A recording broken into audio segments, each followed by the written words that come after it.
Hello, friends. Before we get to today's story, I want to thank you for being with us. These bedtime stories are designed to soothe you and gently guide you through the night. If you enjoy these moments we spend together, your support is extremely important to us. Please click the like button, subscribe to the channel, and click the bell so you don't miss the next stories.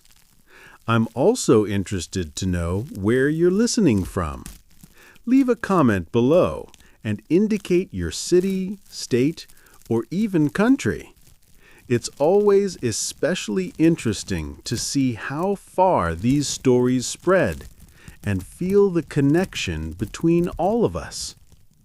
Today, a man who has worked as a broker his whole life will share with us his life journey. I was 65 that morning when I sat by the kitchen window, sipping my coffee and glancing at the weather forecast. The screen blinked with alarming red arrows and sudden spikes, temperatures swinging wildly, storms forming faster than anyone could predict. For most people, it would have been just a curiosity, a trivial warning. But for me, it was a spark, a trigger that sent me tumbling back through decades of my life. I remembered the first time I set foot on Wall Street as a young man of 22, fresh from college with a degree in economics, my heart pounding with a mixture of excitement and terror.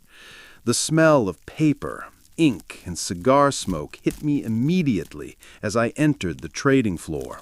Phones rang incessantly, feet shuffled, papers rustled, and traders shouted across the room, a chaotic symphony of ambition, greed, hope, and fear.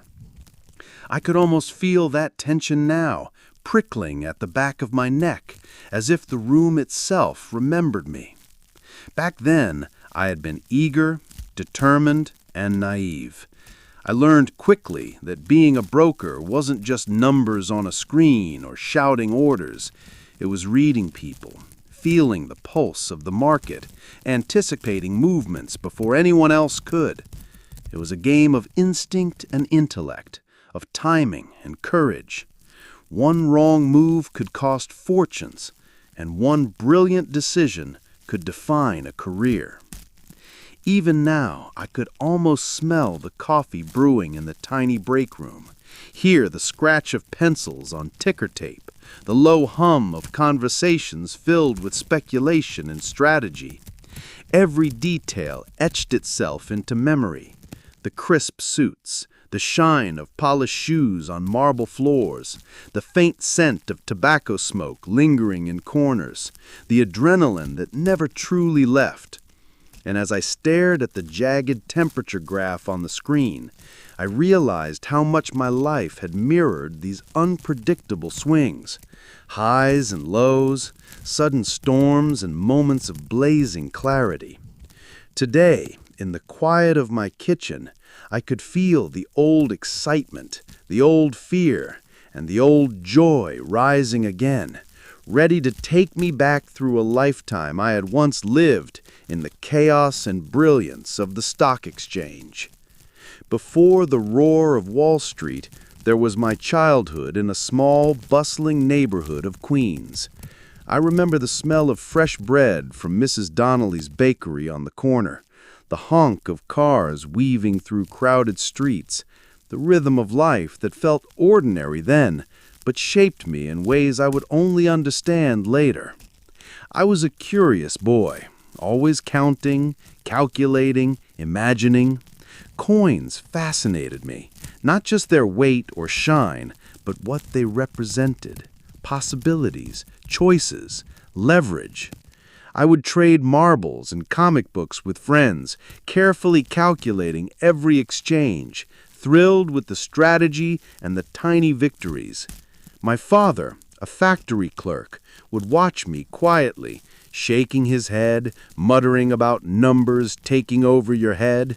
But I knew I was learning more than arithmetic. I was learning risk, reward, and the subtle art of persuasion. School became my proving ground. I was drawn to economics and mathematics, the patterns hidden beneath the chaos of life.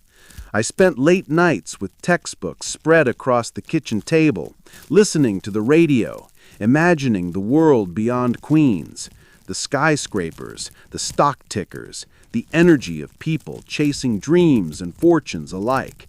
I wanted that life, the intensity, the responsibility, the chance to shape outcomes, to be at the center of something bigger than myself. And even now, decades later, sitting with the morning sun on my face, I could feel that same hunger stirring again, awakened by nothing more than a flicker on a weather screen, ready to carry me back to the life I had built from ambition, risk, and relentless curiosity. I still remember the first time I stepped onto the floor of the New York Stock Exchange. I was 22, suit freshly pressed, shoes polished until they reflected the fluorescent lights above. The cacophony hit me like a wave, phones ringing, traders shouting, ticker tape clattering, a sea of urgency and intensity that left my chest pounding and my palms damped with anticipation.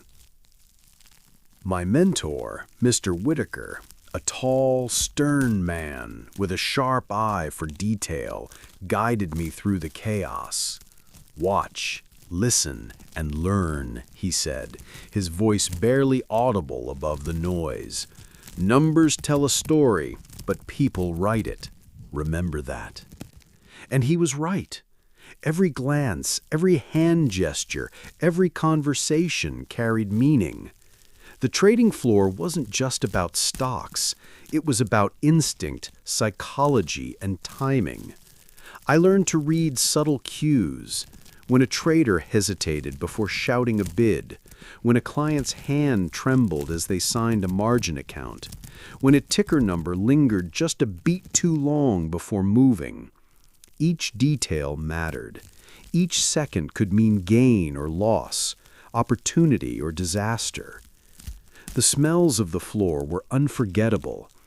Ink from printed reports, stale coffee, and the faint tang of sweat and cigar smoke. I could feel the energy in the air like static electricity, a constant hum that made my heart race. And yet, amidst the chaos, I discovered a strange rhythm. A pattern emerged in the disorder, a pulse I could follow, a beat that guided my decisions and sharpened my senses. I made mistakes, of course. Orders misread, figures transposed, hesitation that cost small fortunes. But with every failure came a lesson, a deeper understanding of risk, patience, and the human element that no book or lecture could teach. And slowly, I began to thrive in the intensity, feeling alive in a way nothing else in the world could replicate. That first year on the floor was a baptism by fire. It taught me discipline, humility, and the thrill of the chase. And though I could not have known it then, those lessons would shape every decision, every relationship, and every opportunity that came in the decades that followed. By the time I was 24, I had begun to find my footing on the trading floor. I still remember the rush of my first major trade, a risky but calculated bet on a technology stock that had everyone else hesitating. The moment I saw the confirmation, the numbers flashing green, I felt a surge of exhilaration that left me almost breathless. That was the thrill I had chased since childhood, the feeling of being alive, fully present, shaping outcomes with intellect and courage. It wasn't just the trades, though. I formed friendships that would define my life. Michael, a fellow broker with a crooked smile and lightning-fast instincts, became my closest ally. We shared strategies, victories, losses, and the occasional late-night drink at a dimly lit bar near Broad Street.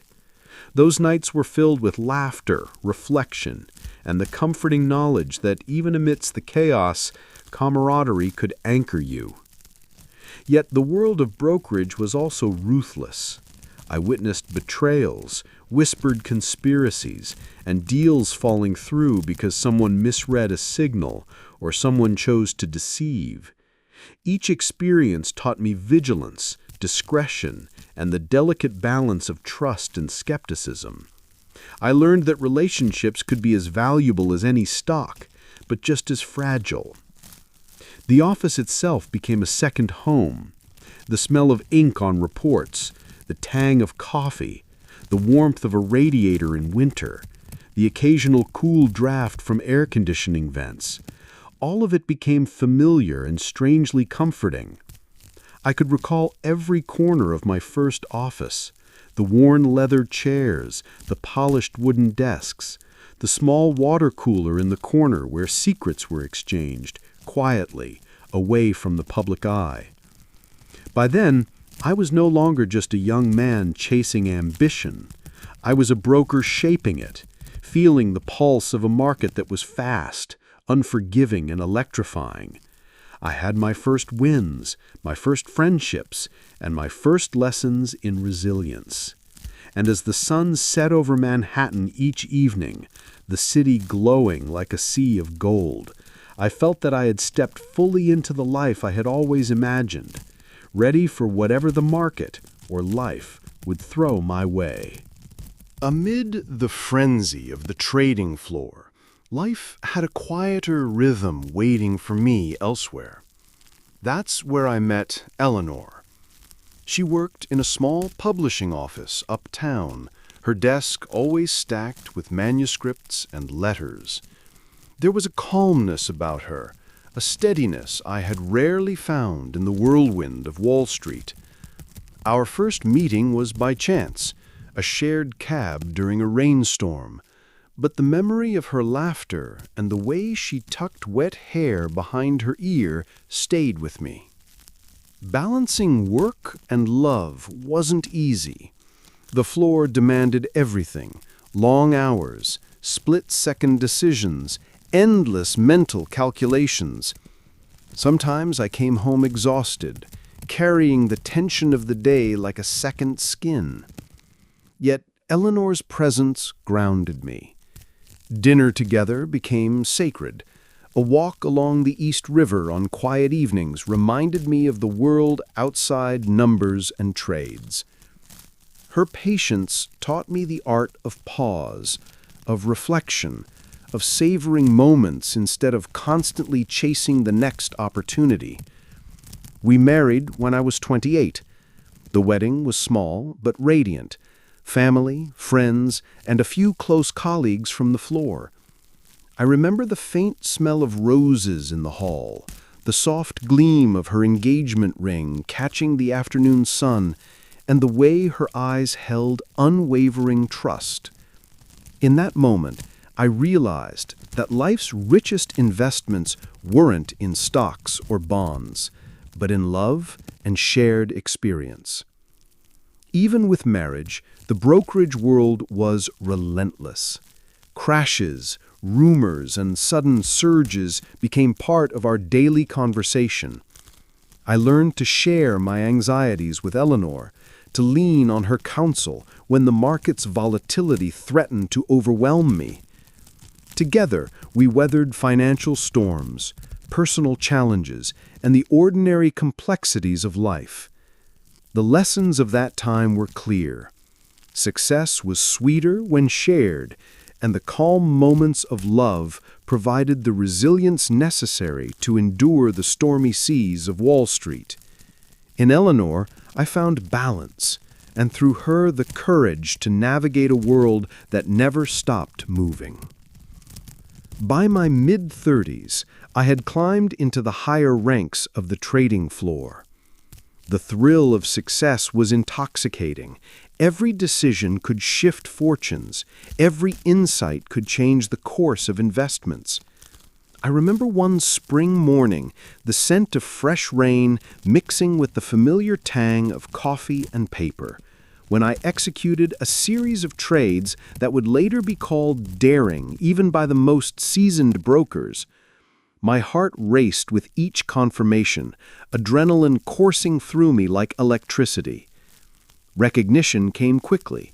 Colleagues respected my instincts, clients trusted my judgment, and the firm began to rely on me for high-stakes accounts. The office hummed with energy, the phones ringing incessantly, ticker screens flashing with urgency. Every corner of the floor had its rhythm, the shuffle of papers, the whisper of speculation, the occasional celebratory laugh when a bold move paid off. Yet the intensity was relentless. Late nights bled into early mornings, and the line between ambition and obsession blurred. I began to see the toll it took, not just on my body, but on relationships and patience. There were clients I lost due to mistakes, opportunities squandered through hesitation, and friends whose trust I had tested. Each error left a mark, teaching me humility, even in the face of triumph. Still, there was unparalleled joy in the craft. I loved the meticulous calculations, the strategy sessions, the negotiation of complex deals, and the subtle art of reading a room, a voice, a glance. My career was a tapestry of risk and reward, of human emotion and numerical precision. And even amidst the chaos, there was beauty, a moment when the market shifted and the impossible became possible, when hours of preparation crystallized into success. These years were exhilarating, exhausting, and unforgettable. They defined me as a broker, shaped my understanding of human nature, and taught me that mastery was never just about skill. It was about endurance, perception, and courage. Success on the trading floor came at a price. As the adrenaline surged and my reputation grew, I began to notice the quiet toll it took on my personal life. Eleanor, ever patient, often waited for me at home while I lingered at the office, poring over reports, checking market shifts, or catching last-minute trades. The dinners we promised each other sometimes ended with me staring blankly at a plate of cold food, my mind still entangled in charts and numbers. Stress became a constant companion. My chest would tighten during volatile markets, and sleep was often interrupted by imagined losses or urgent calls. I saw friends crumble under pressure, some leaving the floor altogether, and I realized how thin the line was between triumph and burnout. There were moments of regret, times I wished I could slow down, spend an afternoon simply watching the clouds instead of watching the ticker. Yet there were also lessons in balance. Eleanor's laughter, our children's voices, the quiet comfort of a Sunday morning reading the newspaper with a cup of coffee. These small moments reminded me that life extended beyond the floor.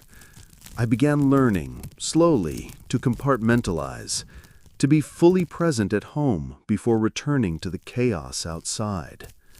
And still, there were betrayals, small and large, that reminded me the world of finance mirrored life itself. Trusted colleagues would chase their own gains, friends would make choices that left scars, and clients sometimes vanished with fortunes in hand. Each experience, painful or enlightening, reinforced the need for vigilance, trust, and integrity. Through it all, I loved my work. The pressure, the stakes, the fleeting victories, they all shaped me. And I realized that the personal costs, though significant, were part of a life fully lived, a life intertwined with risk, responsibility, and relentless pursuit of excellence. By my mid-40s, I had gained not just experience, but perspective. The chaos of the trading floor no longer overwhelmed me. I could read the ebb and flow of the market like an old friend. It was then that I began to mentor younger brokers, bright, eager minds who reminded me of myself decades earlier. I remember one young man, Peter, who joined our firm full of ambition but lacking patience. I watched him stumble through trades, misreading signals, missing subtle cues from clients. I took him aside one afternoon, the hum of the floor in the background, and explained what Mr. Whitaker had once told me. Numbers tell a story, but people write it. Never ignore the human element. Over time, I saw him grow, not just in skill, but in wisdom and confidence. Watching someone I had guided succeed felt like a victory greater than any trade I had ever executed. The office itself had changed, yet the atmosphere remained alive with energy. The smell of fresh coffee, the faint tang of ink from reports, the occasional scent of rain drifting through open windows, all of it blended with memories of my own early years. I found myself sharing not just strategies, but stories of risks taken, mistakes made, lessons learned. I wanted the next generation to understand the heart of brokerage, not just the numbers. At home, Eleanor noticed a shift in me too. I was calmer, more reflective, more present. Our children grew up watching me not just as a provider, but as a man who balanced ambition with care, who could rise from mistakes and still find joy. I realized that mentoring wasn't just about work. It was about leaving a legacy, passing on wisdom, and finding meaning in the impact we have on others. These years taught me patience, gratitude, and the quiet satisfaction of shaping futures, both on the floor and beyond it. I understood that my life's work was not measured solely in gains or losses, but in the people I had influenced, the trust I had earned, and the lessons that would outlive me. The markets are unpredictable, and over the years I faced my share of storms, moments when the floor seemed to convulse with fear and uncertainty. I remember one crisp autumn morning when a sudden crash rattled the exchange. Numbers fell like dominoes, phones rang incessantly, and traders shouted in panic. My heart raced, but I had learned to breathe, to focus, to see the patterns amidst chaos. It was during times like these that I truly understood the weight of responsibility. Clients relied on me not just for profit, but for guidance, reassurance, and clarity. I had to remain calm when the floor seemed consumed by panic, to act decisively while keeping a human touch. One wrong call could devastate someone's life savings. One measured decision could save it. There were losses, of course, moments that left me awake at night wondering if I had misread a signal, if greed or haste had clouded my judgment. Yet each crisis reinforced resilience. I learned to trust my instincts, to lean on colleagues, to communicate with honesty and transparency.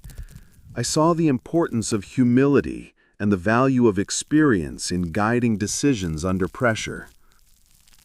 And yet, amidst the tension, there were small victories.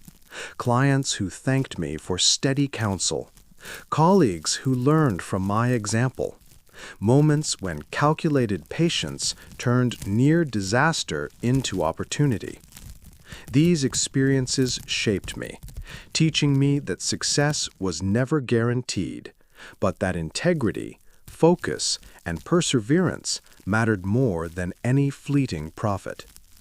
Through every market crash, every sudden spike, every unexpected turn, I discovered a deeper understanding of life itself, its volatility, its unpredictability, and its astonishing capacity for renewal. And I began to see my role not just as a broker, but as a steady hand guiding others through storms they could not yet navigate on their own. No life is without loss, and mine was no exception. I remember the day my father passed, a quiet Tuesday, the city humming outside, while inside my apartment the weight of grief pressed against me. He had never fully understood my world of numbers and trades, Yet he had always supported my ambition in his silent, steadfast way. His absence left a hollowness I could feel even amid the clamor of Wall Street. There were other losses, too. Friends who left for greener pastures, colleagues whose trust I had tested or who betrayed it, deals that fell apart despite our best efforts. Each sting reminded me that the world was fragile, that control was often an illusion, and that resilience was built not in the absence of pain, but through it. Yet loss also brought perspective. I began to appreciate small moments more deeply. The laughter of my children after school, Eleanor's gentle hand on my shoulder at night, the quiet satisfaction of a day well managed on the floor. I understood that success was measured not just by numbers, but by the relationships, the memories, and the subtle ways we touched others' lives. Through it all, I grew. I learned patience, empathy, and the value of letting go when circumstances demanded it. I discovered that grief could coexist with gratitude, that sorrow could deepen appreciation, and that the unpredictability of life mirrored the markets I had spent decades navigating. By my 40s, I had come to see that my career was more than profit and loss. It was a canvas on which I had painted lessons, friendships, love, and resilience. The intensity of Wall Street, the thrill of trades, the heartbreaks and triumphs, they had all shaped a life rich in experience, depth, and meaning. By the time I reached my early 50s, the pace of Wall Street had changed, and so had I. The adrenaline that once propelled me now demanded more patience, more reflection. I began to step back from the relentless rush of trades, choosing instead to mentor younger brokers, sharing not only strategies, but the hard-earned wisdom of decades. Mentoring became its own reward. Watching someone like Peter or a new recruit with bright eyes and nervous hands gradually grasp the rhythm of the market, gain confidence, and make decisions with integrity, it was a joy that rivaled any successful trade. I felt the weight of responsibility in a new way, understanding that my experience could shape not just portfolios, but lives. At home, life had its own gentle rhythm. Eleanor and I had learned to savor quiet mornings, Sunday walks through Central Park, dinners where conversation and laughter were our focus rather than spreadsheets and market updates. Our children had grown, each pursuing their own paths, yet we remained a tight-knit unit, connected by shared history, trust, and love. Looking back, I began to see the patterns of my life as clearly as I once saw the pulse of the market. Every crisis, every triumph, every mistake had taught me something essential about people, about risk, about integrity. I realized that while my career had defined much of my public life, it was the private moments, the friendships, and the family bonds that defined my soul. I started to appreciate the art of slowing down. The smells of the city, the feel of crisp autumn air, the laughter of grandchildren visiting our apartment. These small, fleeting moments now held more weight than any market surge ever could. And in those moments, I felt the satisfaction of a life lived fully, with purpose, intensity, and heart. As I approached my 60s, I began to prepare for a life beyond the trading floor. The market's constant pulse, once invigorating, now felt like a weight I could carry only so long. I started delegating more, trusting the younger brokers I had mentored to handle clients with care and diligence. It was both difficult and liberating. Difficult because Wall Street had been my life for decades. Liberating because it showed me that my knowledge had taken root in capable hands.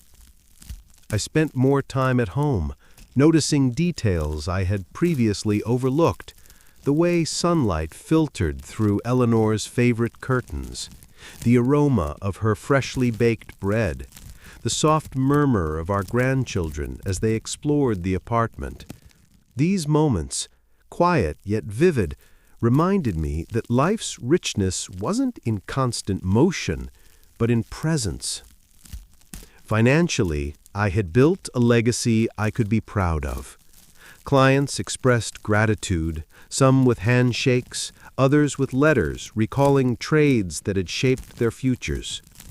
I understood then that my work had created stability, opportunity, and sometimes even joy for others. That knowledge brought a profound sense of satisfaction. Yet retirement was also an emotional adjustment. I wrestled with the sense of purpose that had driven me for decades.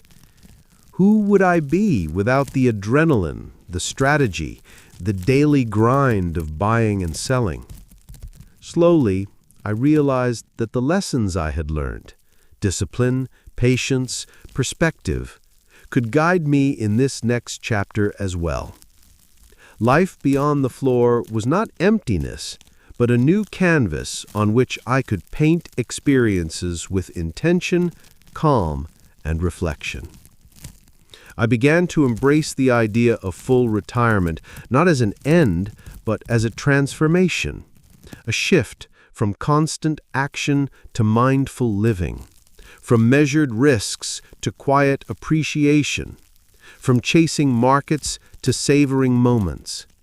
And in that anticipation, I found a surprising peace. When I finally stepped away from the floor, the transition was both strange and freeing. The buzz of phones, the flashing numbers, and the ceaseless energy of traders were replaced with quiet mornings, gentle walks through Central Park, and long, unhurried conversations with Eleanor. At first I felt a strange emptiness, a craving for the adrenaline I had carried for decades. But slowly, I discovered a different kind of fulfillment. I spent mornings reading financial histories, not to trade, but to understand the patterns of markets as a student of life rather than a participant. Afternoons were reserved for family, visits from our grandchildren, whose laughter filled rooms I had only associated with reports and memos. I began volunteering at a community center, teaching basic financial literacy to young adults, sharing insights not for profit, but for empowerment. Retirement allowed me to see my life in its full tapestry. I recalled small moments with vivid clarity, the first big trade that had terrified and thrilled me, the late nights debating strategies with Michael, the laughter and advice of Eleanor, the weight of responsibility in moments of crisis. Each memory, once fleeting amid the frenzy of Wall Street, now seemed precious and enduring. And I realized something important. Life wasn't only about high stakes or achievements. It was about relationships, trust, love, and integrity. My career had given me wealth, status, and respect. But retirement offered something deeper, the chance to savor, reflect, and understand the life I had built. In those quiet years, I found peace, not in the chaos of the market, but in the rhythms of home, community, and memory. And for the first time in decades, I could breathe fully, appreciating the journey, the highs and lows, the mistakes and triumphs, the lessons and joys. In the quiet of retirement, I began to feel the weight and warmth of my legacy. Former clients would occasionally drop by, not with urgent trades, but with stories of how my guidance had helped them achieve dreams, buying their first homes, funding a child's education, or weathering market storms with confidence.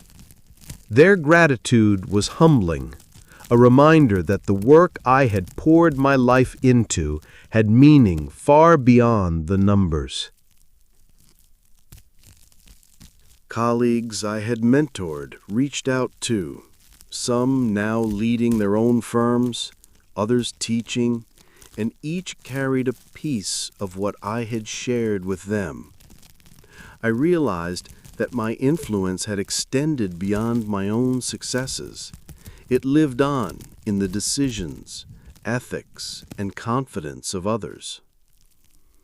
At home, Eleanor and I spent long evenings recounting stories from the past, trades that thrilled, mistakes that stung, friendships that endured, and lessons that shaped us. The children, now adults, would listen with curiosity and amusement, sometimes teasing, sometimes thoughtful, but always attentive.